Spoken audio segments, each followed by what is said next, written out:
você no colo e vou fazer você ficar. Vai sentando, quicando, enquanto eu vou gravando. E essa eu vou lembrar que ela é a melhor.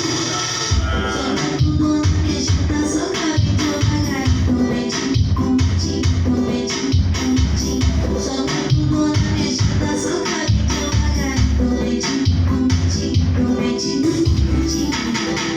Não vai gravando, vai gravando, porra. Não esqueça tua melhor foto. Vamos comprar, não esqueça tua melhor foto. Joga tudo na minha chuta, só cabe devagar. Tá aí, galera, mais um som consertado.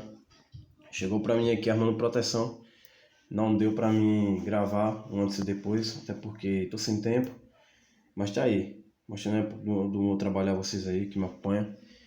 Tava armando proteção, comecei a fazer medições na parte da fonte, né? Eu tive olhando aqui, isso aqui é um diodo, né? Eu vi que não tem alimentação. Aqui, esse aí aqui é um sistema de proteção, né? Comecei aqui a procurar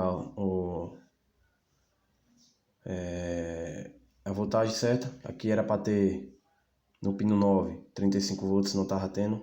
Olhei aqui, tava tendo só 2 volts. Então vim trabalhar nessa parte dessa fonte aqui, ó, que faz o amplificador trabalhar, né? Então fiz o serviço aqui, né? E tá aí, ó, consertado. Vou mostrar aí você mais uma vez. Quem gostou, mete o like aí, me acompanha.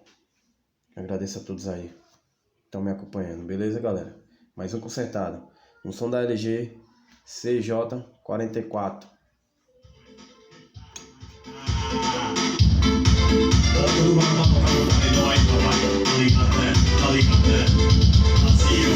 Essa aqui é lançamento pra estourar no palco.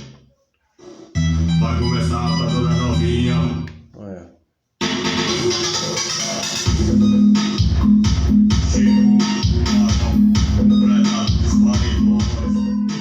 Quem gostou, se inscreve aí no canal e dá aquele like, beleza? Mais um som recuperado aí da LG.